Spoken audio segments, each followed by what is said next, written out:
Welcome everyone to the Break Knyte podcast, where we talk about being creative and all the things that inspire us to be creative. I am your host, Craven Knight, and I am an overall maker of a bunch of different types of shit.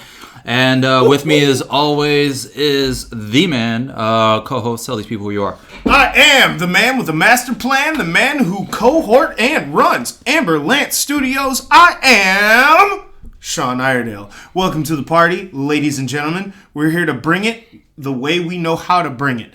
With creativity, collectibles, entertainment, nerd shit, you name it. That's what we're here for. You name it.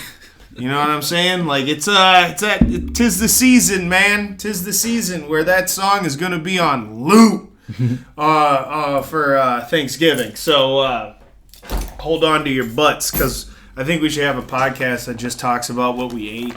Yeah, we should. There's a podcast that I listen to called the Boogie Monster podcast. That's one of my favorite comedians, Kyle Kinane, and one of his buddies is not really a known comedian, but he's a pretty funny guy. The podcast just talks about ghosts and monsters and like urban legends and all that stuff. Oh shit! But the thing is, it strays away because the majority of the podcast are talking about food. Hell yeah! And I was like, I love how this is a food podcast. I tweeted it just them. regresses. Yeah, I've tweeted them. I was like, I tweeted the other dude, not the Kyle Kinane, but I tweeted him. I was like, I love how your podcast is a food podcast disguised as a ghost podcast. And he was like, shush, dude. Like, he responded to me, so I thought that was pretty funny. Shush, dude. Yeah. Shush. Okay, well, aside from opening up with the sounds of almonds crashing between his teeth, All right, that's a pet peeve. You chew at least with your mouth closed, bro. All right, so popping in the creative aspect, I'm going to start this son of a bitch off today. Right on. So, here at the Amber Lance Studios, well, essentially for Sean Iredale himself, he has For the Sean. I have Prince in stock. Yes. Finally, it's been forever. I got Prince, just in case y'all were wondering. I put some photos up on the Insta. I'll be putting those on our Insta. Hopefully you guys check out the Insta, and maybe you can get some Insta prints. If you guys want some sweet artwork and you want to have it in your hands, frame it, put it on your wall, you gotta get these. Did Sean put his hands on it? Kinda. Yeah. For real though. Did he draw it naked? Did he go to get it printed naked? Yeah, Probably. Probably you though. want it. Probably though. It'll be worth 50 cents more. Yeah, man. You know, I save on ink costs if I show up with no pants. I think that's how that works. As long as you're tight with the guys behind the counter. I'm tight.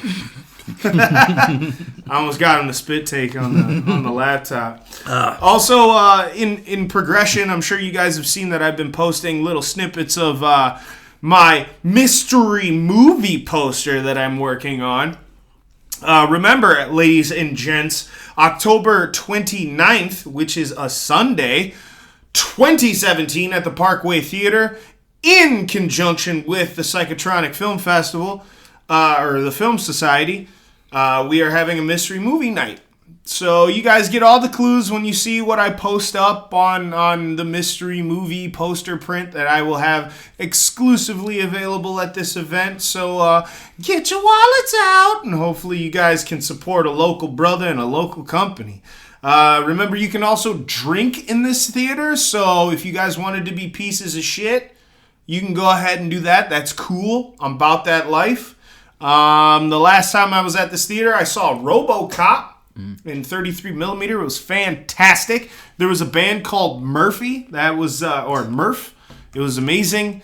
They did all the coolest things, like yell into a microphone. At one point, people threw paper in the air. I don't even know what the hell was going on, but it was on a loop of action figure and cup noodle commercials that had featured RoboCop from the time. Nice. So there was Japanese cup noodle commercials of a bunch of RoboCops on a beach. Yeah. Eating cup noodles. So I'll just let that sink in for everyone. Right. But yeah, come on, join us. It should be a blast. It's on a Sunday. It starts at 8 p.m. I think the tickets should be $10 if I'm not mistaken. Don't quote me on that. I'm pretty sure it is though. So come party. we'll have all the festivities and party favors ready for you. Like I said, we'll have prints and we'll also have our books available. So come see us in person. I'll shake your hand. We can talk wrestling. We can talk figures. We can talk about the special movie that you will never forget after watching it. So be there. Be square. Right now, that's pretty much the only thing that I got going artistically next to the company itself, working on a Doctor Witch Doctor new volume set coming out here, soon-ish. We're talking the next couple months, and hopefully we'll be able to get that up on the website as well. And there's some big stuff in the works. It should be coming to fruition here soon, but it's something with an outside publication, and we might be running some images and some books soon. So hopefully that all works out. But yeah, that's what I got on my end. Now let's hear from your neck of the woods. All right. Speaking of the woods, I'm putting the woods on hold as far as woodworking goes. Oh shit! Not really on hold. I've been eager to just make some stuff out of wood because I have some supplies, I have some ideas, stuff I want to do. Kind of ran into some unfortunate situation with my cat being very uncomfortable and unhappy where we're living and peeing all over my sister's giant section of couch. Yes, I saw that. It's epic. Thank God. The thing is too big to get rid of on its own, so I had to destroy it and break it into pieces and little piles just so I can take care of the garbage and all that stuff. So that was a task that's kind of really put a wrench into my woodworking and stuff because it filled up the garage. And right. But all the cat pee infested stuff, it just got to a point where it's there's no cleaning it. It's just garbage. And it was stinking up the living room. I had to get rid of it. So it's fucking cat. But, it's all because I read everything I could, and it's all because he's uncomfortable, he's unhappy, and I told my sisters probably because my 2-year-old nephew. Because a lot of animals don't like things that are close to their size. And he's very loud. He doesn't like loud noises. He doesn't like something trying to touch him when he doesn't want it to touch him. So So I imagine that's why. And it could be that the couch itself has the scent of another cat. But that as far as the woodworking goes, I have ideas for a nice shelf. Corner shelf that I want to do specifically for my corner that'll kind of really help condense some things for me, and that would have an arm specifically for my TV that I have in that space that I can pull out so I can smart. Because I have my PS4 and I have my Roku that I use. But the small TV only has one HDMI port, so I always have to switch them out. So I have to make the back easy to access. So that was the little foam board model that I made that I put on Instagram. If you guys follow me on Instagram at Craven Knight or at Break Knyte Creative, I don't even think I put it on Creative, but I put it on my personal one, and I made a little foam model, just kind of general idea of what I want to do for the shelving unit. And as far as figuring out the arm size, just doing little models like that. And I know they have programs. I downloaded the program to do it. It's almost like trying to learn Photoshop. But I gotta. But there's programs that kind of make little 3D models on the computer, so you can kind of get a general idea of all the supplies and materials that you need. And but I really enjoy making stuff out of foam board, so it's a lot more fun to me. But if I make anything too big, I probably have to destroy it or find a way to store it. That's the only issue, storing that stuff. But that's a project I really want to do. I have a surprise that I want to do for my mother, which is with the glass shelving that I told you a while back that I got from a Savers that I want to build. So she has something to put her stuff on in her room. Yeah. But she's making it very difficult because I'm making all the stuff. She wants me to make specific things for her. Of course she does. So I can't surprise her because she wants me to actually make certain things. Whatever she sees on Pinterest, she's kind of oh, I want you to make this for me or something like this and blah, blah, blah. Okay, Mom. Be like, Mom! Yeah, pretty much. That's what I would be like. But that's woodworking. I got a lot of commissions on my deck right now. Your deck ain't made of wood. Yeah, but that's all home. but no, my commissions, I got quite a bit. A lot of wrestling stuff that's kind of really keeping me afloat right now on top of my daytime job that I can't stand. Yeah, I think that's changing though soon. It's changing a little bit, yeah, but that's a whole nother story. But heard that. But no, I got a bunch of commissions. I think I got four right now, which is actually a lot for me at one time, especially it's a lot. It's custom gear. It's custom gear, but it's not I'm doing trunks here and I'm doing kick pads here. No, everyone wants a combination of stuff, which equals to more money and me making deals deals and trying to, do a lot of time management stuff. Right. So is really kind of increasing my mindset, which I think that one thing kind of helped me get the other job because it's easy to forget that I have my own little small business that has helped me develop different mindset as as far as customer service goes. Yeah. So you're developing on two fronts. Yeah. Essentially. So because I had my own business as an example to explain in my job interview, I think that really helped me out quite a bit. So that I got all those on deck. And last thing I'll mention is my trunks tutorial and the behind the scenes on the faded red snakeskin gear that I made. The tutorial is about I think 12, 13 minutes that I made. Yeah, which is, I watched a good chunk of it. Yeah. I was just like, bro, this shit is great. Yeah, and I try to make this one more of a tutorial because I got a request to do it, and I wanted to try my best to kind of teach through it. And if anyone really wants any more questions asked, they can always directly contact me, and I can give them a little bit more specifics because there's only so much I can get into the video. I did my best to try and chop it down so it wasn't too long because I know, I don't have a crap load of viewers or anything, but I'm putting stuff out there so it can eventually build and people have a nice backlog to go to. So that's the creative side of my end. Well, good. I mean, you're staying busy. Yeah, actually, I love it. Busier than I would have expected. Yeah, it's hurting me the fact that. Oh yeah, sorry. Oh, it's all good. I'm also Snapchatting this, by the way. But no, what's hurting me is my day job because the 9 hours that's devoted to a place that I find a complete waste of my time, other than the fact that it helps pay my bills. That it's I go to work and I literally have nothing to do. But I'm stuck there for 9 hours, and then I have all this stuff that I have to do, and then when I'm done, I don't have time to do it because I have all this other crap getting in my way. Yeah. So it's I got a lot of things on my plate, and that I'm just trying to calm down some stuff. So I think when it comes to the videos from this point forward, I'm probably going to keep it light, try and keep them short, so I'm not killing myself. Yeah, don't overdo it. Because unless I actually start building some viewers, I just feel like I need to take my time with the video stuff. I wanted to really crack down on the video stuff while I had the energy for it, so I can get some stuff out there, so I have a nice backlog, and I don't just have 2 videos on there, but I have quite a few videos, and and once people start noticing and it starts being shared, it's oh, he has all this other stuff. Oh, he does some cool stuff. His videos are always different. And I'm trying to make them different and develop as I go, trying to find what works for me as far as videos go. So, and trying to find, because some things get very stressful. The voiceover stuff is I don't want to do it, but I feel like it's naked without it. And it is. Yeah. I mean, a lot of times. Yeah. It's really hard because I'll watch it and I'm like, oh, man, it's there's a lot of stuff needs to be explained, and it's really hard to. I mean, yeah. I think if you think about it in the long run, what should happen is that you should start doing time skips of what you're doing almost all the way through. Okay. Slow it down at certain spots to just type out in text. That's actually. I tried that. That was more annoying than VO. Okay. Yeah. Well, I mean, then just do the VO. Yeah. And right here I'm doing X. Yeah. Fast forward. That way you can make all your videos 10 minutes. And that's what I'm aiming for. Is the longest I want to be is 10 minutes. I don't want to be anything even longer 5. than that. Because I want them to be as short as possible. At most 5 if I can. But some projects are so big, and it's I don't want to leave too much of a chunk out. Yeah. So I'm trying to have a good balance of stuff in there, especially from the videos that I've watched and I enjoy. I'm trying to maintain some type of similarity from putting stuff out there. Bye-bye. Adios. But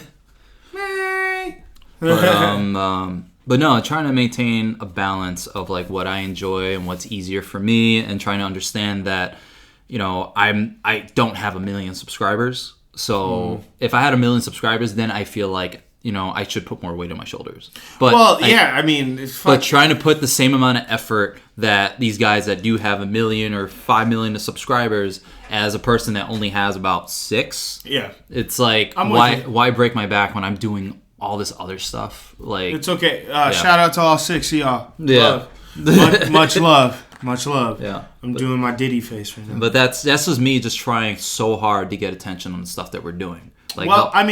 Don't worry, they'll come.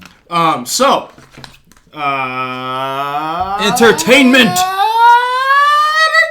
Entertainment! Yeah! Okay, so thanks to the horrifying events of Las Vegas and some crazy-ass guy who decided to lose his shit with weapons. Yeah. Fucking prayers out to the people and the families, by the way. Yeah. We saw the Punisher trailer not too long ago, just a few weeks back. They debuted it, and it was fantastic. It was awesome. It was everything Danny Rand isn't, and that's exactly what I want. Fuck it, Danny Rand. Fuck you, Danny Rand! Fucking Yarder! Anyway, so the WWE professional, Frank Castle, we got to see that trailer, and it was amazing. It was great. I loved it. The choice of one for the trailer, the choice of shots, God, the tone that John Bernthal is so he's so awesome. I watch him in anything, but the tone, not just the music, but how they edited the music to go. And I really freaking love that stuff. Yeah, I've attempted that myself with making music videos of my wrestling matches and putting everything hits on said snare or said but they edit the songs too. It's good. Yeah, but because of that horrible extravaganza that happened, they pushed it back, and essentially, like you said, you told me it was supposed to be a surprise. It was supposed to be a surprise release that they just put all the episodes up on Netflix over the New York Comic Con weekend, and it didn't happen because it was deemed inappropriate considering the timing with what has happened, which I totally understand. Yeah, and who the fuck can be mad at that? I completely understand. That shit sucks. However, life does go on. They said they pushed it till late fall, so honestly, I'm only seeing maybe 6 weeks tops out of this. Yeah, we're gonna get it. We know we're getting something sweet, so it's gonna happen. I think it'll be good when it does come out. Aside from that, we got the goddamn motherfucking Justice League trailer. Oh yeah, what? My favorite thing about this trailer is the fact that they just gave us just a tiny bit more of what we already saw, and not give us anything big and additional, and, without ruining the movie. It's this is exactly what the new trailer should have been. The Superman swerve was fantastic. Yeah, I was like, no. Don't. Okay. And it's funny because I saw about that because a shirt that he's wearing. It's like he showed up in his own clothes. And he's like, I'll do this additional scene because this really. Oh, you know what? That's the mustache scene, isn't it? Yeah, because because you see, I think he's at a Comic-Con or whatever, and he's wearing the exact same shirt, and he has a hat and he has his mustache, and I was like, that was his own shirt. This had to be a reshoot, and because everyone's saying that Joss Whedon, he reshot a lot of stuff because the movie that they had, I don't think the studio was happy with. Yeah. So a lot of stuff was reshot. It doesn't surprise me. Yeah. And the funny part about that adding on is that I will have to say, man, that every trailer from this film looks like it's had a different director. Yes. Every trailer is a different cut of the film. It's kind of weird. Yeah. So, the first one, Snyder cut. Fuck colors. Yeah. Snyder cut. And then the second one... it's the Snyder cut because it's showing Wonder Woman smiling a lot. Yeah. So it's smirking and looking happy, and it looks brighter, too. So, so the Snyder cut, holy shit, in the beginning, that whole Arthur Curry scene was damn near black and white. Mm-hmm. When they showed Batman, or, Bruce on horseback in the tundra, it was just black and white damn near. Could have been a noir film, right? Then, trailer number 2 looked like an amalgamation of the two, right? You got the come together theme, and then they showed Themyscira and it was green, and you're just like, whoa, I've never seen that color. People are like, damn, right? And then you had Aquaman make a couple quips or just be the homie, and it's like, oh, broke woman. Yeah, it's funny because you get, especially with these 3 trailers that we got, you get 3 different ideas of how the personality of Aquaman. Yes. So the first one you get, this guy's a badass, and he's an asshole. Talk. He's not going to be a part of it. Kind of like what you think, kind of what Batman is in the Justice League cartoon. Yeah. It's kind of is. He's kind of like a jerk. He's just kind of there. Yeah. And then the second one, you get like, oh, he's a badass, but like he's a fucking cool dude. This dude you want to have a beer with. He's kind of cool. And now in this new one, you get that like, and then he's cool, but he's kind of an idiot. It's like, oh shit, he's gonna do all this. And then he's going to go play his Aqua PlayStation 4 when it's all over and drink Aqua beer and, like, get fucking Aqua hammered with his Aqua bros. Oh, like, man. If that's not a campaign for a new type of alcoholic beverage, I don't know what is. so it's just... Aqua beer. Aqua beer. It's so funny because the tone is so different. Some strong man, a strong Salone with Aqua beer. Yeah. That's exactly. And you confuse Ben Affleck in the background. Yeah, and then the only thing that has stayed the same is Ezra Miller throughout every trailer. Yeah, and Wonder Woman just gets like more and more cold, like more and more badass. Mm-hmm. And like every trailer, she just gets colder and colder as like she just gets more awesome. You're just like, oh shit, all right. And Batman is making more and more quips as the trailers keep rolling in, and I'm just like, bro, okay. What's hurting me is that like his hair is becoming a lot more obvious. His hair?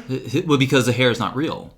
Oh, it's not? No, it's because Batman's usually known for having a widow's peak. Yeah. And so he has like a wig to give him that widow's peak, give him a little more full head hair. Ben Affleck, his hairline is a little bit more further backward. Not that it's receding, but like it's a little more further backward. It's just where it is. Yeah. So they wanted to give him a certain look. So you see, especially the gray patches, like sideburns in the front of his hair, you can see how fake it is. So that's the only thing that kind of hurts him in that way. I'm glad that's over. Asshole. Now you gotta pay attention to that shit. Yeah. But I did like the trailer without question. I loved it's definitely the Joss Whedon cut of the film. So we'll see if it all coincides and turns out for the better. I mean, no matter what, I think it's going to be better than the second Avengers movie, so I don't care. Yeah.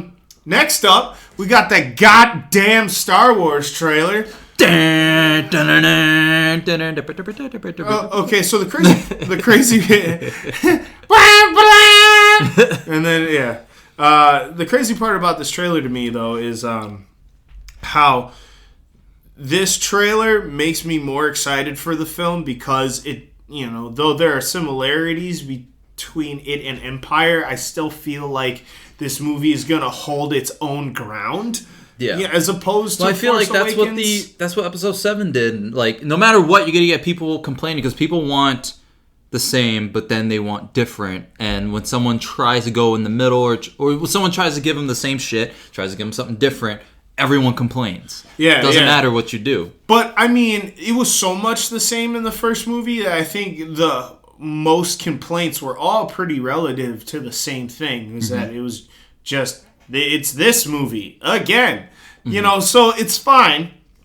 The movie was fine, and I didn't hate it. I thought it was good. Like, it was a good time. Star Wars, woo! But after Rogue One happened, which by no means is a perfect movie, but far better than I think Force Awakens was, it got me thirsty for a different feel, even though Star Wars keeps its identity, right? So that's what I'm looking for in this, a different feel.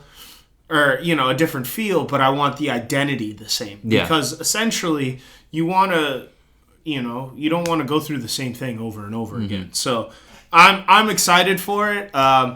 Captain Phasma clearly is already doing more than Boba Fett has or will. I think that's because they made a huge mistake with Phasma in the first and in 7. Yeah. That's like, okay, like people complain about this, we have to. At least that's what it feels like. It's like we have to give her more. I think it was their plan. I think it was absolutely them just repeating the Boba Fett thing.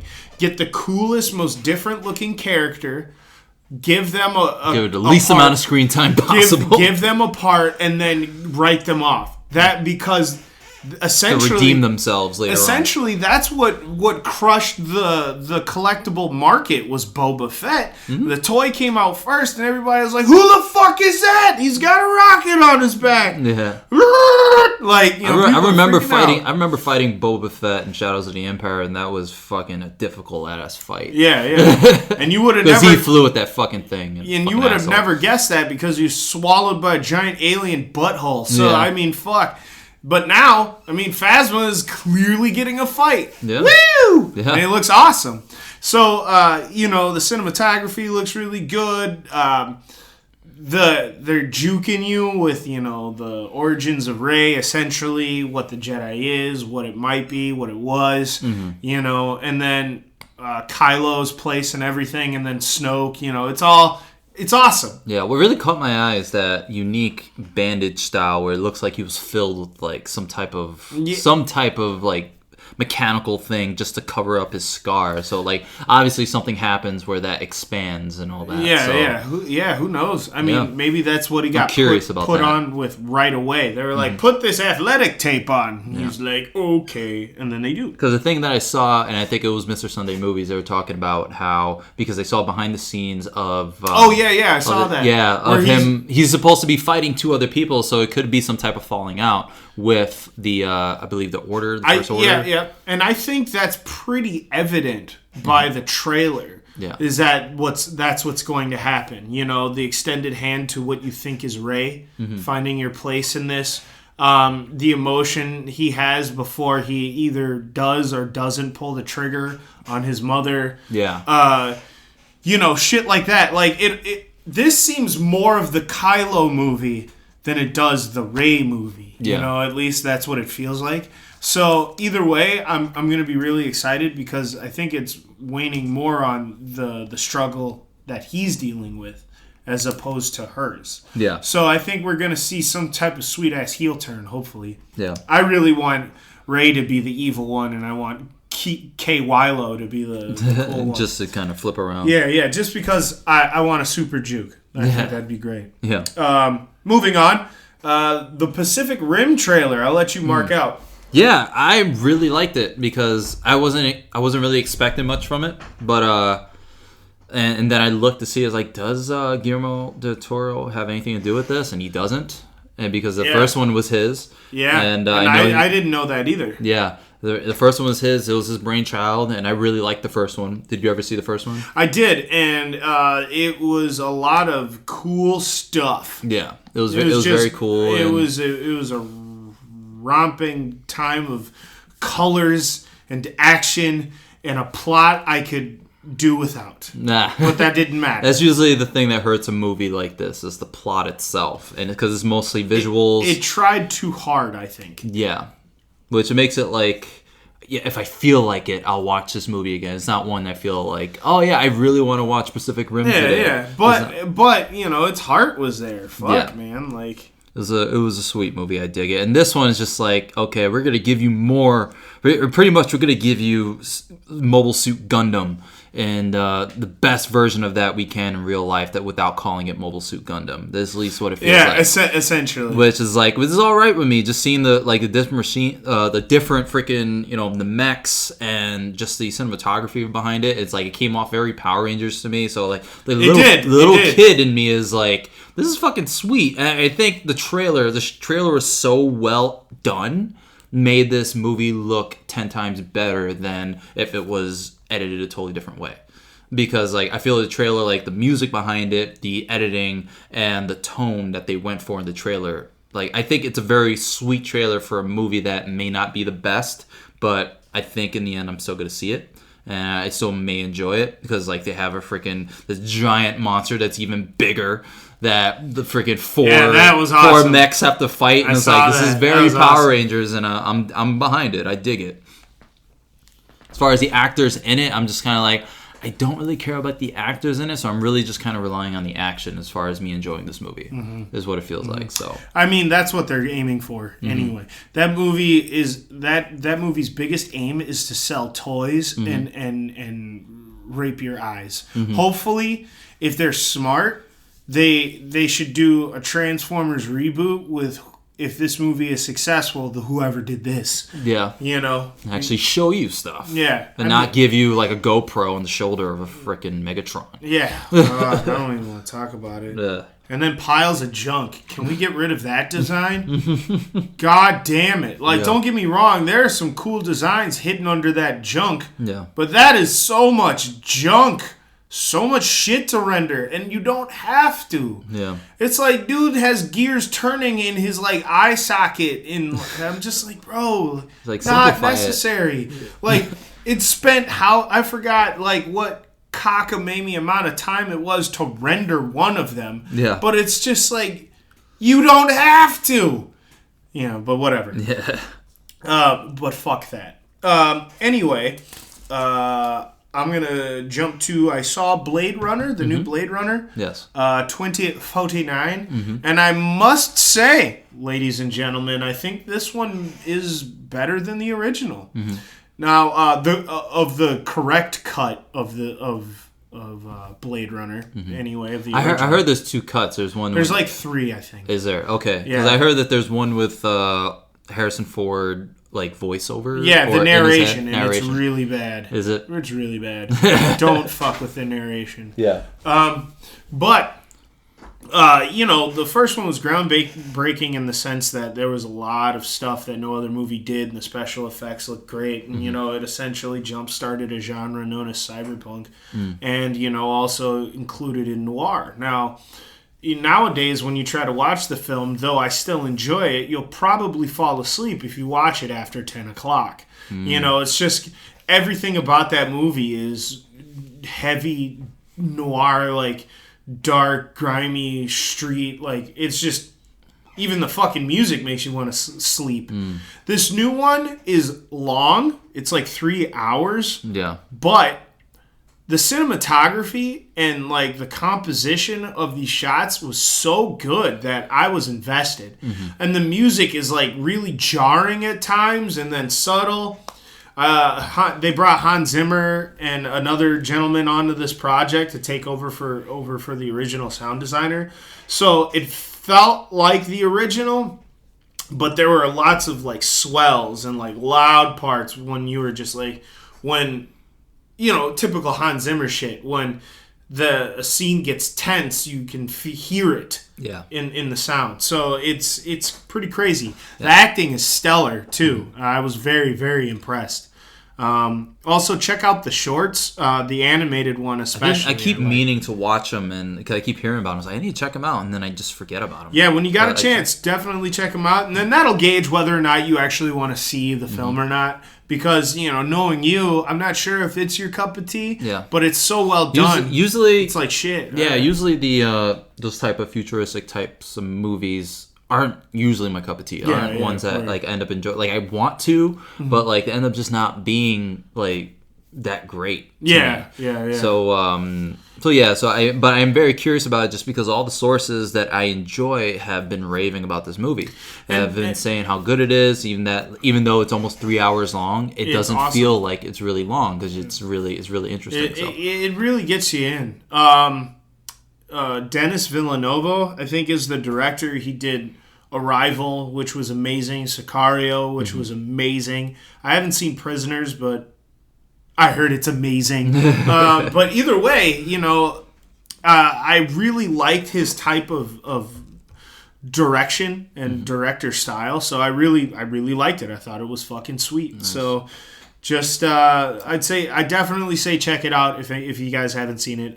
It gets my seal of approval for sure. Was the animal Bautista, was he pretty badass in this movie? He man. I mean, I've always been saying that dude is really underrated as an actor, but his part isn't huge, but it's like, fuck, dude, he's good. Yeah. Like, fuck. I've heard that like he's gotten everybody. better because like even in the Talk Is Jericho podcast, he was talking about like how everyone that he's been working with, he's doing his best to take notes because he wants to take it serious as an actor. He takes it serious. Yeah. And he's taking it as serious as possible. He's trying to learn as he goes, and he's only getting better and better. Yeah. And I mean, the Drax doesn't help shit. No. I mean, his comedic delivery, yeah, sure, and his conviction, yeah, sure, but essentially he's just a walking fucking cartoon character. Like, I don't give a fuck about that. I'm glad he can do comedy. That's great. But really, I want to see him in some serious roles. So the funny part about this, real quick, is that there's this one time where I saw this movie.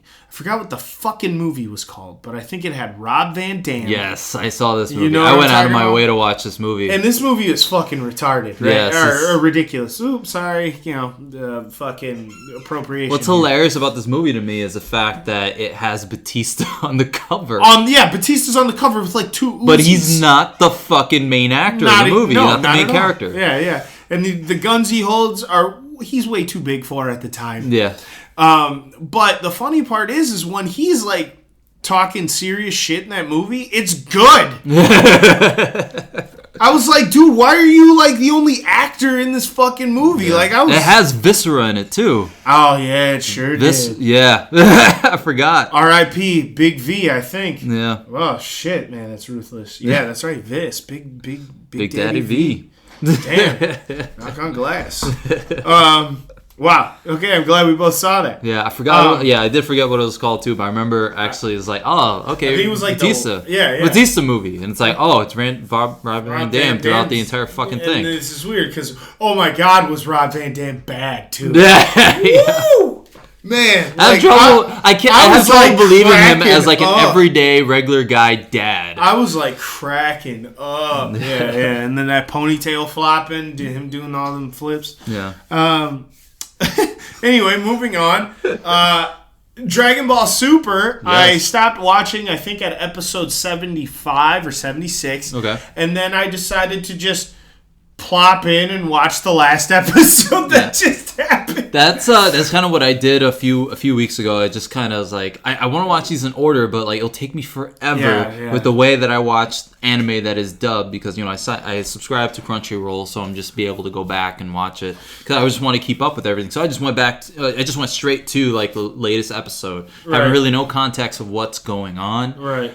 Specifically, but it's a lot of fighting. It seems like there's a tournament going on specifically for these Super Dragon Balls. From the hint of what I'm getting at. And the thing is about these dubs that like when you watch, like you don't necessarily have to pay attention to dialogue when the fights are happening, but there are certain points where there's dialogue where it's like, okay, there's some exposition in there that you have to understand what's going on. But a lot of it just tends to be chuffa, just random nonsense. It's like, I don't need to pay attention to this.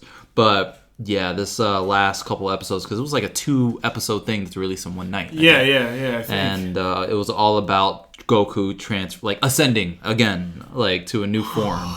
It's like, which is like, even though I'm not on top of Super, like yeah, it's like you fucking come on, know. Like how many fucking it's like they got the note. It's like, okay, and fans love transformations. Let's make them transform every 10 episodes. Exactly. So the funny part about this, especially to me, is that Toriyama definitely writes on the go. Mm-hmm. Right? Like, he writes this shit without an end game in his head. I swear. Like, he's writing them per 10 episodes. Yeah. I swear he is.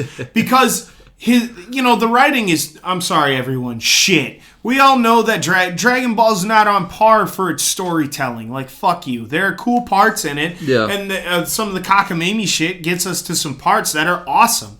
Essentially, it's down to the characters that you grow up with, that you have this connection with, and that you feel for, and sometimes they have parts that were well written for them. I think Krillin is a perfect example of probably one of the better written characters in that show. That's why it's like there's like a niche group of fans that are just completely idolize Krillin. Yeah. Which I totally get. And I get it, because if you think about it, Krillin's journey is just as good, if not better, than Goku's. Mm-hmm. Because Krillin is grounded. If we compare. Yeah. Because Goku is going off to be a fucking universal God-fearing destroyer, or that makes gods get scared, and it's just fucking stupid, right? It transcends ignorance. Yeah. And then you get Krillin, who gets who's like, hey man, I'm done with the fighting life. I'm settling down with a family. Yeah. He becomes a police officer. He grew up with Goku, trained with him, decided to take a different route. Winds up with one of the villains who was very popular from the show, and then they have a child together, and then it's like that's a fucking journey I want to be a part of. Like that's amazing. And the whole time he's going around, surrounded by gods who can kill him at any instant. Like if you want Dragon Ball to be good, tell the story from his perspective. Yeah, that shit would like mind blow. Like they should just do a separate like movie. Like, how they do their usual Dragon Ball movies. Just do a movie on Krillin. Yeah. As long as he has that own thing and make it a little bit longer than 50 minutes. I think what the franchise really needs now is like a hard reboot or to follow things from a different universe. Right? Because now they introduce new universes. So now we've established, all these different multiverses within the Pantheon, right? So now you could have guest characters show up and then leave without really just getting things a little too mucky and follow a new cast or thrust one of the old cast into a different universe. So like, Krillin decides to go to a peaceful universe where, there's less turmoil that's happening, right? So he takes his family. He goes to one where he now is, one of the stronger tier guys, but the guys... The cool thing about Krillin is that it's funny how smug he gets whenever it's like he is the strongest guy in the fight. Yeah, really smug. That's true. And I mean, it's funny. It's like this is my opportunity to be the strong guy. Yeah, I could be the badass. Like in the tournament, like the before Majin Buu and stuff. Yeah, like the little tournament saga. But like, I think Krillin is a great character. He's very like well-developed character, has a lot of depth, and he's a loyal character too. Like he's a loyal best friend. He knows his place. He's very self-aware, but like he has enough heart in him to stand his ground, even though he knows he's going to lose the fight. Yeah, exactly. And I mean, he's everything I'd want in a main character. Yeah, essentially, or in a character in general. Yeah, but he just happened to be a little guy with 6 dots on his head. Exactly. But moving back, so this episode is about, what did they call it? Ultra awareness? Ultra instinct. Ultra instinct. I think. So basically, I'm not sure. He shoots a spirit bomb at what's his name? Jiren. Jiren. Yeah. So he and this guy looks like he's in the Incredibles' outfit, or he looks like he's a Red Lantern, essentially. So I'm already on this guy's side. It's like a more serious fucking Ginyu Force because they all wear similar outfits. Exactly. And I like this guy already because people take him serious, and I think this he's a serious dude. He's not. Because a lot of the theme in the show is that like everyone's trying to build. It's like, okay, this is my weak form, and I'm gonna test you out until you give me a reason to go to my next form. This is never my final form. Yeah, it's all never. But he's just like all full force right away. It's okay, I want you to keep building until you can work up to being able to land a punch in my face. Which was nice. Yeah. Which I thought was interesting. Because he didn't give Goku an opportunity to learn. No, he didn't. All he did is he just let him go, and then he started whooping his ass, and then right away he went to blue. Yeah. And then he was like, okay, now I can dodge it, and then he started whooping his ass. Gives him a reason to actually move around a bit. Yeah. So, essentially, within this season alone, I think Goku has gained 3 different forms. Already you've stretched the limits of my care. Yeah. But this final form... Talk about fucking selling toys. Yeah, like, oh my God. When you see that, like... Okay, you get that G.I. Joe was made to sell toys. You get that Transformers was made to sell toys. And Power Rangers, all that stuff. You get that, but like there's still some nostalgia with it. When you do it with Dragon Ball Z, when the main fan base is adults. Yeah. It's like, yes, we want to collect these toys, but like we don't want to see adult collectors now. Yeah, it's like we don't want to see Goku like constantly keep ascending and then Vegeta get pissed off that like, oh, he ascended to this. And like I have some gripes with this transformation for like my own reasons. Yeah. And mainly it's the excitement that everyone is having, and it's not so much that it's a why is anybody surprised anymore? Yeah, and then the spirit bomb thing. That's another thing that bothers me. Right, like he turns out a Super Saiyan to be pure, so there's no hatred, so he gets the purest fucking bomb, right? Why the fuck is Vegeta still reluctant to give him energy? Even Frieza was like, yup. Yeah. But Vegeta's like, I'm not giving you nothing. And then it's like, bro, come on. Yeah. We've been through this shit for 20 years. Like, we're done now. Yeah. Like, just give it to him. Right? So, it's just shit like you're that. His reluctant best friend. We know you are. I feel like nobody's learning lessons. Right? Yeah. Like, everything is staying the same on the grander scale. Well, like, he did give him his energy back when it was against Majin Buu. Oh, or like Kid Buu, anyway. Yeah, and so he did Buu. do that because he, they finally kind of reached a compromise in a way. Yeah. So you could tell there. So it just seems a lot of like inconsistencies with character building and kind of like, oh, we're gonna add this because I like that they're kind of adding to Vegeta's character where he's like opening up to like he's adjusted to this new life. And all that stuff. Yeah. But then in this episode, he just like went backwards for some reason. It was just weird. I don't know. And thing is, like, with us just kind of jumping into those episodes, we didn't watch like the first 20 episodes that led to this so we don't know if there's a legit reason to it. But at the same time, I did watch the first fucking 70 plus. Yeah. You know what I mean? And the highlights were when that dude Hit showed up, and then the Universal Tournament. Essentially, that's all I've been.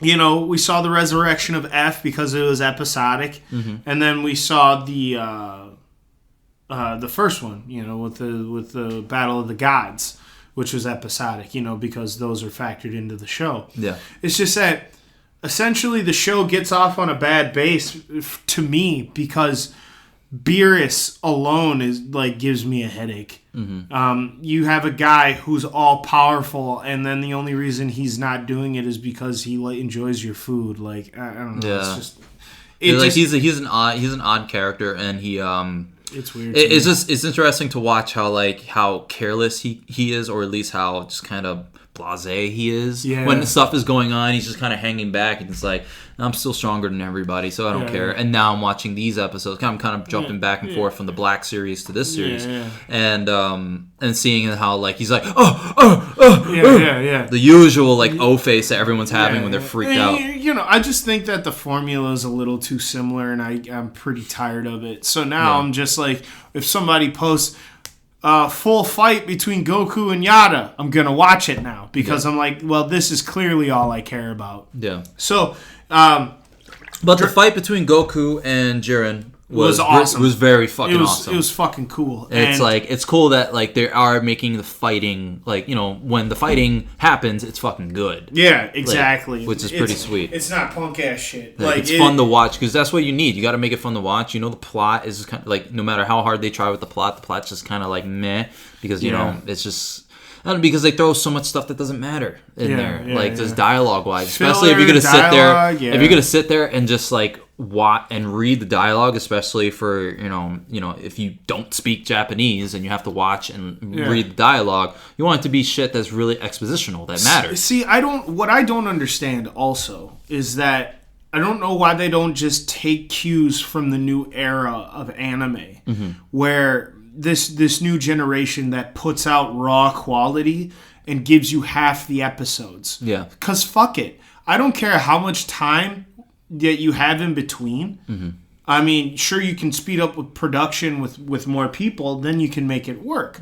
But essentially, take your time, put out the quality, get the reception. Yeah. That's what you need. Because Dragon Ball Super suffers on a lot of quality issues. But if they sat down, took their time, wrote it, and animated it the way I feel it should be, we wouldn't be having these weird offset discussions and like, are we or aren't we not on board for, this arc or this version? Because if you think about it, if the Black series was the way this would have started out after, you got the Battle of the Gods, then you went to the Resurrection of F, and then right away you went to the Black series. That's how it should be. And I think it should have just stopped at the Black series and then they should have taken a really long break, and then should have come back. Yeah. Because but they just kept continuing with and it might be Bandai pushing that, Toriyama, who knows, getting him toys out there because people love the SH figure arts. I know I do. Well, I do too. But essentially, you got to remember that when we were growing up, that's how this shit came out. So they're just trying to stay on the same train, And I just think stop. Yeah. Just either calm down or stop. Know your limits. Take a minute. You know what I mean? Oversaturate it, because one of the key things with Dragon Ball Z, especially when we were getting the American version, like when we were getting the English dubbed with Toonami, was the whole we're gonna watch from the Raditz to the Saiyan Saga until Frieza, when they get on the Namek Saga, and then it stops when Goku gets on Earth. Then you have to rewatch the entire thing. And I remember that happening probably about 3 or 4 times. That every day you watch Toonami, and then you're just hoping that you're gonna get those new episodes because they're out there, but you don't know if they're in English yet. You don't know, And, the mystery of it all was the dopest. Yeah. Some of the coolest shit. Yeah, you kind of have to bring that anticipation back. And I absolutely agree. Yeah, and but my gripe with the fans as far as this new Ultra Instinct mode, which granted it was pretty sweet, when you see it happen, but it still feels like a bit much, and people getting excited over it. It's it feels like what when they introduced the Super Saiyan God, when they introduced it, Goku was kind of but I can't achieve this form on my own. This is not something I can work towards, and then all of a sudden. With the series, they're making it where he can easily just transform to Super Saiyan God, or is it just straight into Super Saiyan Blue? Yeah, I don't know. I haven't watched those episodes yet. It's so weird because he can transform to anyone he wants, but because he's so Goku, he has to go through all of them first. Yeah, because it's all levels to him, because he wants to be able to fight on an equal playing field until it gets too serious and the world is at stake, and then he needs to be the most powerful guy. But that's the thing that hurts him, is that he always holds back. But my thing with the Ultra Instinct is that even though it is a cool form, and this would have been great if introduced back at Z. I agree. Because it's not a Super Saiyan form. We've been spoiled with all these different forms that when you introduce this, it's kind of eye roll, oh really, another one? Exactly. Because it's another thing for people to meme and say oh, Vegeta can't achieve this form, and I get what the form was. It's the power of the Spirit Bomb gave him all this extra energy, which is why his body looks the way it does. He looks he's not moving, hence the Ultra Instinct. Everything he's doing is instinct, and that power from the Spirit Bomb is what's making him move and seem powerful. But it eventually drains and goes away. So the funny part is this has already happened in one of their movies before. Has it? Yeah, I forgot which one that. I think it was when he was fighting that Omega Shenron or whatever, and he went Super Saiyan 3. He absorbed the Spirit Bomb. It was either that or one of the Android movies, but I know for a fact he's absorbed the Spirit Bomb and used its power and powered himself up with it. Okay. So this isn't the first fucking time. That's the funny part. So it's but, it's just this time, it's this awakened skill that he has. Yeah. And it's he has gray eyes, his hair is in between, just kind of stationary and Super Saiyan. And Super Saiyan. So it's right in between where it kind of lingers there and stuff. Yeah. And which it's a cool look. Yeah, it's but sweet. it's a sweet look, but it's just another eye roll transformation to me. It's the funny part is they did it right earlier in the series of Super, where they brought back the Kaioken, and you were oh shit, that's right, because he hadn't used it in forever. You don't think about it, and then he brought that was back a Super the Saiyan Kaioken. before Super Saiyan. Yeah, Kaioken. That was the point. Yeah. So he did the Kaioken in Super Saiyan. You're oh damn, sick, right? Stop there. Yeah. You know what I mean? It's just now power levels are the death of it, I think, at this point. Yeah. But I'm not trying to linger on too too long. As the series continues, we'll definitely keep everybody updated on our joys, likes, and dislikes. Yeah. But, might as well keep this ball rolling. So toy hauls. Yes. Which has been a big thing for me this weekend. I thought it'd be a great thing to talk about regularly. Yeah, so go ahead and hit me with what you got. So, over the weekend, my girlfriend and I on Saturday, we just kind of went around, just kind of shopping and stuff. And I think I was just going looking for materials for, my commissions and all that. And we were over in Burnsville.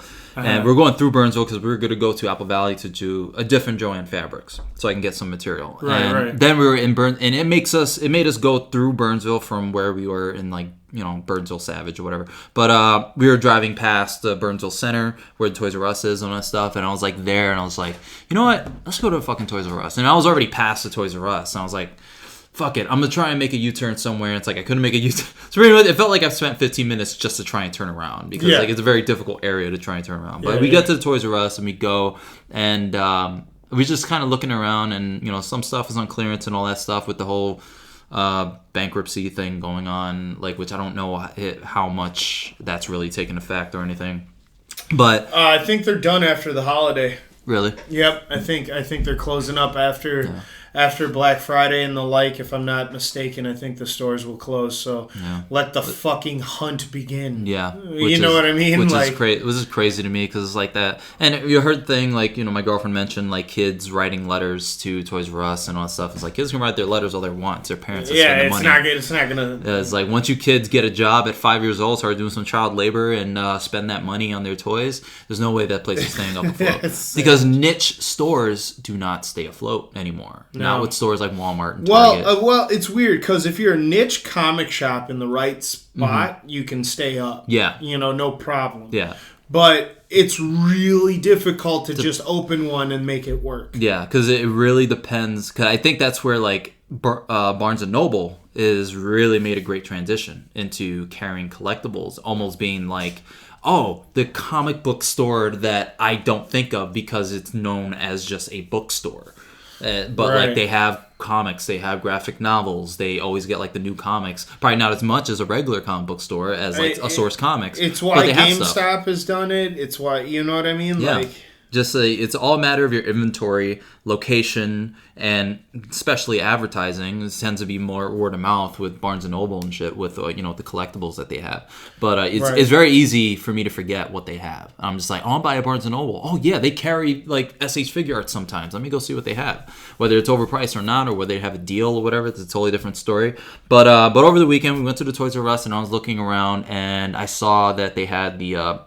This is not a haul, but it's something I saw that really caught my eye. They had the Power Coin set for the Power Rangers movie. Mm-hmm. And I was like, oh, this is so awesome. I would love to have this. And they had the freaking helmet, how they've been selling the Red Ranger helmet, the Legacy helmet to buy that you can put on. And we were just talking about how bad you wanted that motherfucker. I did. But I saw the Red Ranger helmet from the movie. So they have the movie one in stock. Right. So I was looking at that and I was looking at their stuff and I was like, God, I want this stuff so bad. But then I just went to go look at their specific collectible spot, where they have all the collectibles, which is really grown over the years. I forget how much collectible stuff they have, stuff that we would buy. Right. And not just regular toys and stuff. And then I saw the Nightmare Before Christmas ones that they had, which was these are really cool toys. If I love Nightmare Before Christmas as much as my girlfriend did, I would totally get these to collect them. Right, and I saw them. I took a picture of them because she was somewhere else and I sent it to her.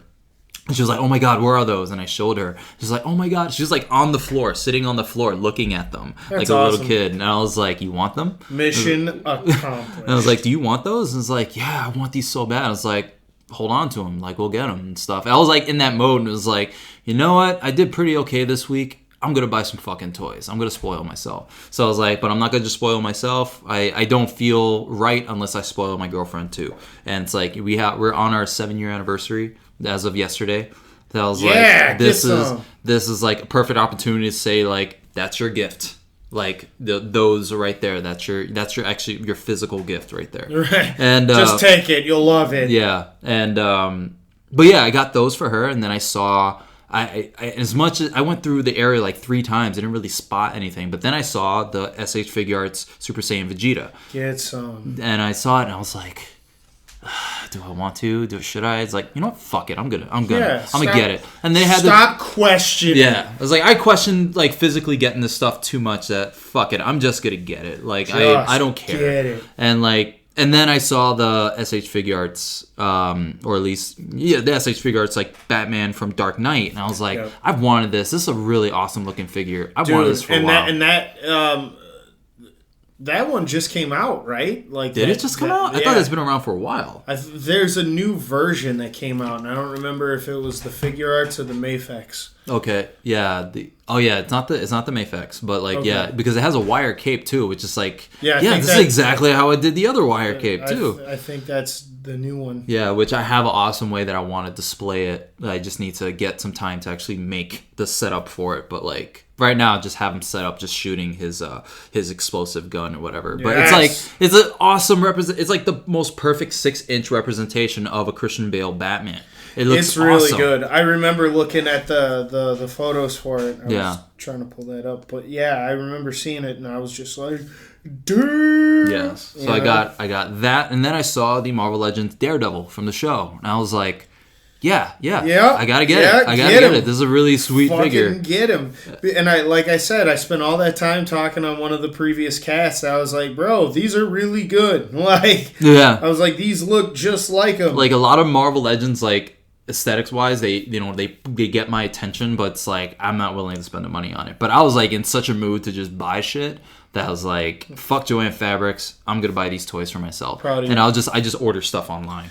Dude, you'll just replenish it anyway. Yeah. So like I got those. I got the Nightmare Before Christmas ones for my girlfriend, and I got those for me. And it's really, after looking, because like my first impression of like the Dragon Ball Z SH Figure Arts was like the Vegeta that I got, which was that first one that's like worth almost $200 now, which I ended up reselling. It's like the first time I resold something and got way more than what I paid for. Than you pay for. But like that was not the greatest because the joints were very loose. The head kept falling off. Yeah. And it was a very stressful figure to have. So it's like I just put it in one position. I never posed it. And some of the fun in collecting action figures is reposing them. Yeah, and if you can't even hold yourself up. Yeah, it's like, why bother? But like this one's like awesome. Like I dig the paint job on it. I dig like the joints, how they're made, and like the posability of it. And like I was able to reuse a stand. I don't remember even what the stand is from. I just have the stand. I just like, I'm gonna put Vegeta on it, and then like have him flying and stuff. And I saw that, and I was like, oh, that's perfect. Yeah, just like just having his arm crossed. And I was like, I'm just checking Amazon to see like where can I get deals on these, and I know Piccolo is on sale for like $37. Oh, word? Yeah, and I'm just like, I should get Piccolo because Piccolo is like my other like favorite character. Dude, yeah. Which is funny enough is voiced by the same fucking guy. But like, of course. But yeah, that's kind of my hauls as far as like figures go. I know there's some stuff I've gotten in the past. Like I've gotten some stuff from where I work. But I got them with the sole purpose of customizing them, which I got that Batwing one from the DC or Multiverse figures. Yeah, the Multiverse. It's a Batwing one that I plan on just customizing to make into like a Batman Beyond one. And then I got the the new Batman style one that came out, but I don't like the head on it. It's kind of like new Batman with the gold, with the bat emblem, but with the gold trim on it, and stuff. But like the figure itself looks really cool, but the head is a little off. So I was like, I want to change the head at least, like swap out some heads or whatever. So really, I just got those sitting in boxes, just like or sitting in crates and whatever. So I'm just like, I'll get to them when I get to them. But yeah, that's what I got. You can grab them. Oh no! One more last thing. Oh yeah. Okay. Red Ranger Power Helmet. Power Rangers helmet. That was the main thing I wanted to talk about. I was waiting for that. Yeah. No. Funny because we were at the mall yesterday and we went to Barnes & Noble, and then I look over at their 3-4 tables that they have for 50% off, and I see this big giant box for Legacy Red Ranger Power helmet, and I was like, no fucking way. There's no fucking way this thing is on clearance. Somebody must have just threw this here. Fucking clearance. I go to the nearest associate and I'm like, can you check and see if this is actually 50% off? And it's like, yep, it's $49.97. I'm like, this is mine. And then, oh my god. So like same way that I got those figures for my girlfriend, she got this because she didn't get me a gift yet. So it's like no surprise for gifts. Just like, this is what you want, I'm getting this for you. Fucking $49, like for half the price, because it's usually for like $100. Like I want it, but I don't have $100 to spend. $100 to spend it in one shot, and she fucking just got it for me. So I'm walking around the mall with this fucking helmet, and I'm just keep looking down, and it's like I can't wait to try this thing on. and I get it, and it's like it's not I make this thing look good. And it's like it's just a nice plastic, but everything on it is adjustable. So like it's like it has these like parts that go around your head on the inside. So like when you're wearing it, it doesn't shift. So it's not like the top of the helmet is like touching your head. It just has like these straps that you can adjust. Oh no shit! And so I changed the straps. Once you open it, it has the clips on the side, and I'm expecting to open the clips because I remember when Tommy, like when he was they introduced him as the White Ranger, and he takes off his thing. You see the clips, and you see him like he coming out. I'm trying to open it. Yeah, I'm trying to open it like that, and I was like, oh no, it's like this. It looks like it opens that way, but you just press on it, and then it just kind of comes out. So I was like almost gonna break this thing because like I was trying to open it wrong. But no, like you hold the thing, you open it. It has like this little strip in there that kind of seeps into the middle of the helmet where it bends, and just so you can open it a little bit wider and then shut it. And I put it on, and I was like, it actually fits my big ass head. Like this thing is meant to be worn, and it's like I cannot wait to make a fucking costume like for this. And I want to do like my post-apocalyptic like Red Ranger type costume, except now I have a helmet to do it with. So like it's hard to breathe in that thing, but it does have some holes. I can see that. Like it has some like breathing areas, like where the eye is for the Tyrannosaurus Rex, where the visor is and whatever. It has some holes, but it doesn't have like the holes by the nose area, like you usually notice like in the Power Ranger helmets. Oh yeah. But like it's a bit like, so if you're moving around a lot, it's gonna be hard to breathe in there. Yeah. So I think if anything, it's good like to wear for a little bit and then take it off and hold it. But no, but now this has inspired me to finally make my shelving unit, but make it specifically to fit like my display case with my blaster, morpher, and communicator, and then have my sword just kind of displayed on the shelf on the front end of it, and then with the helmet right next to it. So it has to be, the shelving space has to fit the helmet. Yeah. And so it will force you to build by the height, right? Yeah, by the height of that. So like my shelves are going to be by the height of this based off. So I can, and if I have too much space, I can always make a display stand to elevate some in the back. So no one's kind of like in front of each other. It just looks like, class photo. Everyone has to stand. Yeah. So that's my idea for that. That's inspired me. And I love, it's like my dream come true from my childhood. Like I have the power sword that I made myself. I have all the morpher, communicator, like that stuff I've wanted ever since I was a kid. I've had the toy blaster when I was a kid, but whatever. But I've always wanted the communicator. Like I have the die-cast metal morpher. Now I have the helmet, and it's like from here on, all bets are off. Like I can do whatever I want because you can. Like it's like you got that shit. Now. I could die now, but do bury me with my helmet. Glad I known you. But yeah, that's me.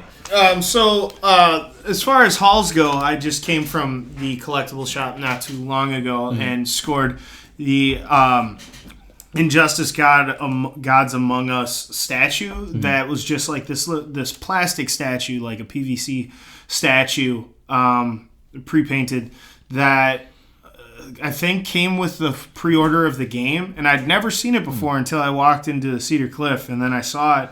And he had it priced at $20. So I was like, "Yup, I'm gonna buy this motherfucker." And it's just got Wonder Woman doing an interactable with one of the stages where she grabs the Kryptonian ship, and then her lasso is wrapped around Batman's neck, and he's trying to get it off while running away like it's the shit. So I was like, $20, thanks.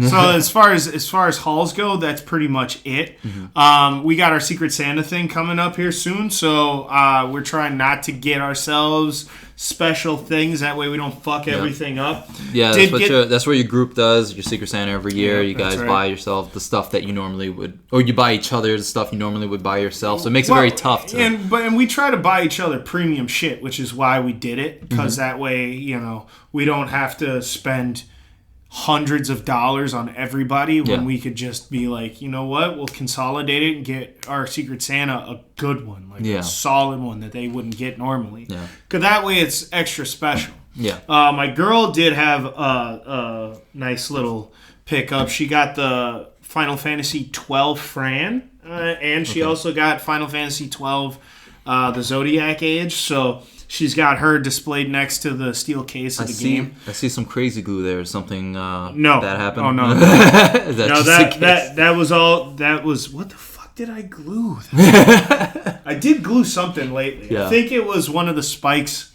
came off of my Skull Knight, and I had to fix it like right. Yeah. But in toy news, also the New York Comic Con just happened, and there are some fucking tasty delights. So, number one on my list right now. Oh wait, hold on. Sideshow Collectibles started a video. So on my list right now, other than the fact that they're doing all these goddamn Street Fighter figures and Tekken figures that look amazing. Yeah, I saw some of the I think the Bandai Tamashi ones. Yeah, at Toys R Us, they're doing a cool Akuma as well. It's like they look so cool. It's like I have no business buying a Street Fighter figure, but I would totally buy this. If you like them, they look cool. I've always seen Street Fighter figures, and I'm like, I'm not even the biggest Street Fighter fan, but like these look so cool. Because I want them. The characters are made to be characters, right? They have a lot of characters, so like when you see them, it's like, I know Ryu, I'm gonna buy one. Like, no, you don't need to fucking play them to buy them, right? Yeah. But right now, on the top of my list, I'm gonna show you this bad boy. Is the so Storm Collectibles has a deal with Everlast to do Mike Tyson figures. Yeah. And they've been doing 1/6 versions that are up for pre-order. Like they have his like Olympic version and like and the likeness is insane. And they did a Hollywood Hulk Hogan that good friends of mine have already bought that are incredible. You know, come with the real feather boa and the Hollywood shirt and it got the face painted on his boots and like all the crazy shit. Nice. But there's a Mike Tyson that's a 1/12 scale that's coming out, and this motherfucker. I think I've seen images of this. Right up my alley. That is freaking awesome. He's got an interchangeable head, so he's got like a grimacing one and a resting one. They all look like he's live boxing. The proportions are right. The way he moves is sick. The likeness is perfect, and They even the face that they have where his bottom lip is bit and he's throwing in that nice tight hook that he throws. Like I would fucking get that. I was fucking stoked about that. What scale is that? 1/12. So 1/12. The size of Legend. Love that. He's exact. 1/12 is my fucking favorite scale. and he's the exact, as the Mezco. He's the same scale as the Street Fighters. He's the same scale. Yeah. So like you could literally have Mike Tyson box a Balrog when they finally make it. And then they showed the Heihachi from Tekken, which is I thought was also super dope. Nice. You saw the black and white of him before, but now he's painted and it looks just like his ass. Yeah. So that's super dope. Also, Play Arts had a display of their painted Magneto that I'm going to buy. I don't give a fuck if you like them or hate them. Kill yourself. That Magneto's the shit. Yeah. He has interchangeable faces. All the like lightning magnetic effects. Like it's really, really cool stuff. Also, Play Arts showed their Final Fantasy VII Advent Children new version of Cloud on his bike. And he comes with the goggles and all the swords fit inside the chassis of the bike. If you've seen my my image of Prince, my illustration, my fan art, I did it in an anime style, and I have Prince on a bike much like Cloud's, spliced with Kaneda's from Akira, and instead of swords in the side of the bike, I put guitars because I thought that shit would be sweet. So a little homage, if you will. Also, on the SH Figure Arts side of things, that Majin Vegeta's looking mighty tasty. Oh god! And his veins are popping out, and he's like, looking juicy. Because and my thing with like the SH Figure Arts is that because they come out with so many different versions, like I have this thing, unless it's Batman, I tend to not buy a lot of the same character all the time. Yeah, and I understand. And so but Vegeta is kind of almost on par with Batman for me. Yeah. But out of all figures I've ever wanted of like a Dragon Ball Z character is Majin Vegeta. That was like that was a time. My buddy is freaking the fuck out about that. That is the coolest that is like the coolest form. Like the way he looked, the way he was illustrated in those episodes. Yeah, he was like the sweetest. best. Yeah, it was the fucking best. Like he looked like he had eyeliner, so he just kind of popped. He had the the Majin symbol, the veins. Like he just looked juiced. I'm so excited to get my hands on that. And like he I don't looks care. he looks awesome. And like this SH Figure Arts Vegeta, Super Saiyan Vegeta that I have now is the only like SH Figure Arts or Dragon Ball Z figure I really have, unless unless you count like some really old ones I got when I was a kid, like they're actual toys for kids to play with. But I want to like start collecting more. It's just like the ones I want are hard to get because like they're more expensive now. The second I got a Broly, I was like, well, he needs to be slamming something. Yeah. So, well, for me, the next tier for me on SH Figure Arts for them to make would be the Super Saiyan 4 versions from GT. Now, GT wasn't good. However, both those versions of Saiyan are my favorite designs. They look awesome. That's why I really wanted that model kit that you got me. Yeah. Like, which I'm still waiting to do. Cause I'm just waiting for the right opportunity to just take some time. To take some time to do it. But I want to record myself doing it so I can put it on the channel. Smart. So like that'll be a thing, just like a quick cut of me just building this model kit. A lot of people like that stuff. And I'm starting to think that I might get one of them too because they look really good. Like I was looking at the one at Barnes & Noble. They have the Super Saiyan Blue Goku. Yeah, and I was looking at it and I was like, that looks really good for a model kit. Like, so what I plan on doing is if I start, I want to do a little bit of the painting again and like throwing on some washes and detailing. I think that would be a good place to start because I could paint the parts individually. Yeah, and then assemble. And also, them. They're not pricey. Yeah, they're not like over the top, cheap. like expensive. Exactly. It's easy to just get them because I would love to get a freaking Frieza because I love how Frieza looks. I want to get a freaking Frieza. Frieza's the shit. So essentially, I'm holding out for I hope Figure Arts does do Super Saiyan 4. I know they got the Super Saiyan 3 Goku coming out, which is another big one. But I'm waiting to see if they get their chops on 4, and the second they do that, I'm all in. Yeah. I'm really hoping that like someday they will like just say fuck it and do and I posted about this too, but do SH Figure Arts does just all the Batman. Like a Michael Keaton Batman. Like after looking at this SH Figure Arts Dark Knight Christian Bale Batman, they're on their way, dude. Because especially now, this segues perfectly into my next thing. I was going to talk about the Mafex figures. Yeah. And right now, Mafex is starting to get really good. Mm-hmm. Like I know they had some QC issues before, but right now, when it comes to sculpt and visual quality, I think they're starting to beat out Figure Arts when it comes to the realistic figures. Okay. So. What I was going to bring up is you got a better look at some of the Justice, like they released the Justice League looks at the Aquaman and the Wonder Woman, and they look really, really good. So I'm really excited, nonetheless, to get my hands on those and to just see how they go. Ezra Miller, like that Flash, he's got he has an alternate face, he has an alternate head sculpt, so that's unmasked. So that's a really big one too. So you're not getting that anywhere else. Yeah, which I thought was really awesome. So and the likenesses are crazy good. So and I know that they did a Batman Begins Bale. So I think it's inevitable that you're going to get all your renditions minus the Joel Silver or Joel Schumacher.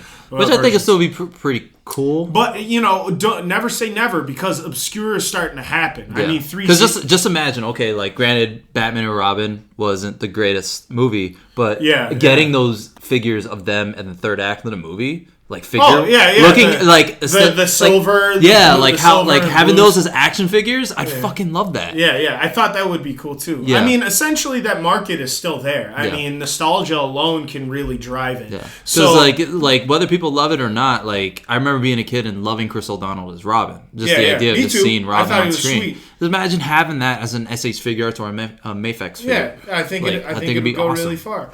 So with the new Mafex though. Soup's cape is pleated on the shoulders and it lays flat, and that's on a small figure. Yeah.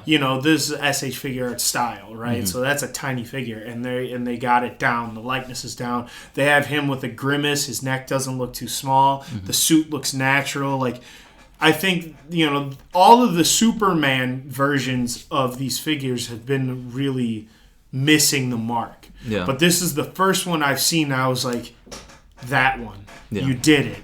And the Batman looks really good, and the Aquaman looks really good, and for small scale, it's pretty impressive. Yeah. So to speak, But yeah, that sums up my absolute hopefuls essentially. Yeah.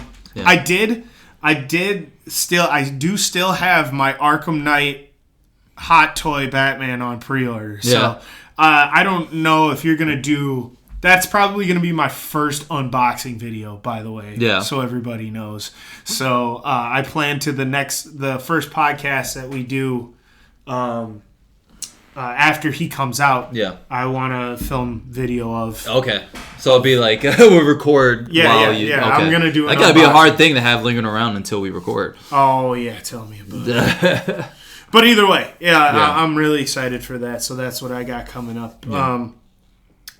Real quick, I'd like to do the wrestling wrap up. Wrap-up? Close this motherfucker. Listen up, you marks. Yeah, close this motherfucking down real quick. Yeah. So we had the Hell in a Cell pay-per-view that just happened this past Sunday, and I give the pay-per-view probably a 7. It was pretty strong because two of some of the best story-told matches I've seen in a long time happen on this pay-per-view, and it was the tag match. Number 1 was the tag match between the Usos and New Day.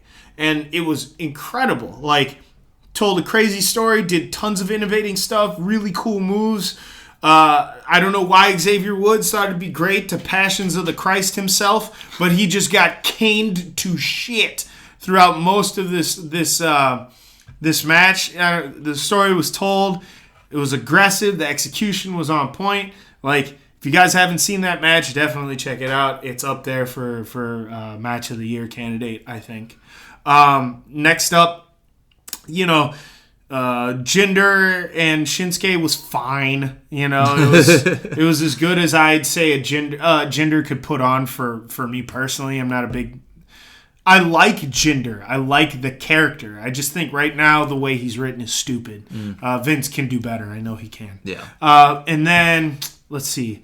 There was the Charlotte and Natty match, which was pretty strong. I thought it was good. Did Paige return in this No. pay-per-view? Okay, No, what no. the hell was I seeing? I saw somebody say something about it. Well, I heard she was supposed to be coming back. Okay. But we'll see. Not that it matters to me. Like, yeah. I only watch Cliff Notes on that's Instagram. true. That's all I watch. And I am your Cliff Note at this point. And then, let's see. And then I'll just fast forward to the main, which is the Shane. That was the main event? Yeah. Wow. Yeah. Of course it was. Shane and Owens. Well, it was impressive, man. Like, they told a crazy story, and the match was really good, and you could hear the crowd gasp every time they did a move to each other on top of the cell. Yeah. Everybody thought it was going to go through it. Like, you can feel anxiety just watching. It's like, exactly. Is it going to break? That cell's huge. It's going to break. Yep, people are freaking out. Now, essentially, at the end of this match, spoiler alert, tons of cool shit happens. The story comes to a head where you think Owens is going to get thrown off, and then another never happens. He runs up to the edge, and he's like, "Ugh!" And then he runs up to the edge again, and he's like, "Good." He's like, fuck it. Like, he's like, I just can't. I can't. So he starts to climb down, and then Shane, climbs with him and gets him off, and then fucking, elbows him off, and then he lands on the table, and then Shane puts him on the table, after he's already been pancaked through it. Shane puts Owens on the table, and Shane climbs up to the top, and he's like, "Gonna do the Shane O'Mac, kill myself." And then right as he jumps off to do it, Sami Zayn pulls Kevin Owens off the table, and then fucking Shane McMahon eats shit. Yeah. So now it opens this huge angle endless possibilities here. Where maybe Sami Zayn is going to go heel. Is he? So it's not. Friend? It's like. Is he? So it's like, so you think he went heel, but it's actually, you don't know. You don't know. Exactly. You don't know if it's a real heel turn because he talked to Shane, he said to Shane in the hallway, he's like, this might not be a great idea, when you do this the week prior. Mm-hmm. And he was like, I'm going to do what I have to do against Kevin Owens. Yeah. So then he spit on his shoes and that. And no matter what, they're best friends at one point. That's always forced in your ear. Yeah, you know that. They always bring that in. So the fact that Sammy pulled him off, you're just like, whoa. But then you think about it in retrospect, it's like, well, yeah, you don't want Shane McMahon killing your friend. Yeah. You know what I mean? Like, he still was my best friend. Yeah, he's an asshole, but he still was my best friend. I still had an attachment. So that's the cool part. Yeah. It's like he is at a crux. Now it's up to the world. It's up to him, the decisions he makes. So it really opened up room for really cool stuff. Yeah. So for Sami Zayn especially to do something. I know, at least when I was watching, like, he wasn't doing anything. Right. Which I think he's like one of the most fun guys to watch in the ring. He is an honest face. Yeah. And that's something the company needs, which is why I was pissed that Ty Dillinger... Oh, that's another match that was actually really good. Was a triple three-way? thing. Yeah. But that's why I was pissed that Ty Dillinger wasn't really getting used because he's such a natural face and that's something that's so rare. Yeah. And the crowd naturally likes him. They're already into his moniker. They enjoy him, and they still weren't putting him on the main show. Yeah. So now he was still just being sit in the back, just being Stan. Yeah. But now they put him up front, and they're starting to give him main matches, and he looks good. So that's good. That's good. So aside from that, like I said, the pay-per-view was pretty solid. I will. Have to bring up one thing from Raw that just happened. Yeah. So we got to see the unveiling of Sister Abigail. Okay. I saw an image on Facebook through the RBR group, and I'm wondering, it's like, okay, is this Photoshop? Is this real? And I'm wondering. So I'm gonna wait for you to tell me. So what it is they go. Bray Wyatt gets a voice modulator and changes his voice into a lady's, and then he puts the hair in front of his face, and then they CG some stupid eyeshadow on his face, and CG really. Well, or special effects, whatever the fuck. Okay, it's not CG. I was gonna say, what WWE's cut back on pyro. They're not using CG. They put circles. Yeah. And then, he's just like. I'm here now. You guys will never, I will awaken. Derp-a-derp. Right. And then Finn Balor is like, my demon is better than your demon and demons. It's really stupid. And it's funny how Bray Wyatt went from being the greatest thing WWE has ever produced to being the most fucking mind-numbing thing they throw on your television. It's hard to have stake in anything that doesn't have an end game. He's literally moving throughout the company blindly. Yeah. Right? These feuds are made of nothing. His powers don't exist. And it's obvious because nobody wins. Mm-hmm. Oh, shit.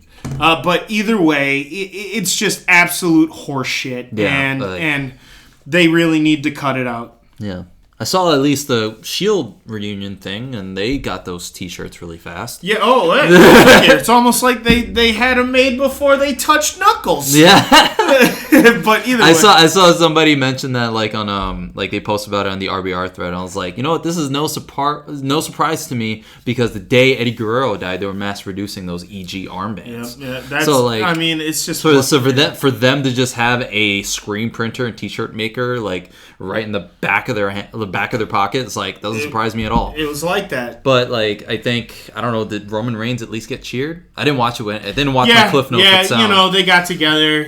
They held hands, touched dicks, did all the cool stuff that the Shield used to do. Okay. When people thought the Shield were really cool, taking bubble baths together, just like they used to. Bubble bath, but either way, bubble baths of justice. I mean, to be fair though, aside from the Abigail reveal, that Raw was really good. Yeah. So I suggest it to anybody. I thought it was awesome. Miz did a good job. So hats off to all of them.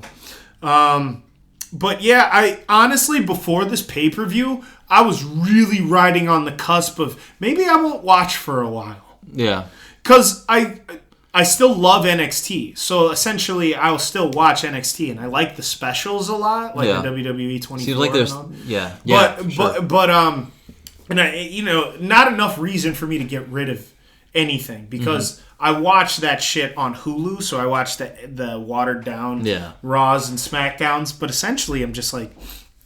Man, this kind of sucks. So the thing is like the WWE's issue is that everything that they had, like 90, or probably not 90, but like maybe about like 85 to almost 90% of what they're giving you all week isn't the greatest thing and not compelling thing to watch. No. But the little 15 to 10% that they have that they're showing you is actually really entertaining to watch. Yeah. But the thing is, their other stuff is so hard to sit through. It is. Especially to pay attention to, that ends up not being worth it. The Cruiserweight thing that happened on Raw was amazing. Okay. Right now, I really like where that's going.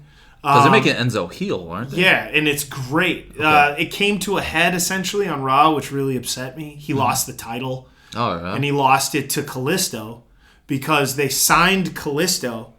You know, his clause said, he had a clause that said if any of the Cruiserweight division touches him, they're fired and they can't get a title shot. Okay. So out comes Kalisto, the newest signee, post-contract signing, which meant that he could beat him up. Yeah. So then he had a title match for him on Monday night. It's funny, the most cruiserweight of everyone on the fucking WWE roster, and he wasn't even on the fucking cruiserweight on the show. thing. So now he's got this sick-ass crazy gear, mind you. I don't know if you've seen it. I think I saw him like get hit, but like I was like like wondering who it was. His jacket looks like Saiyan armor, but it's like fucking dragon scale, and then it's got these shoulder pads, but they have spikes on them. It's like insane. Yeah, he goes crazy with his gear. He goes crazy. I think he's more of a long tights guy. I absolutely agree. I can't stand the diapers with tassels. Because he seems too tiny for trunks. He just looks like a child. I think when he first got there, it was a little better, but I think he's starting to get a little bit more top heavy, so his legs look smaller, and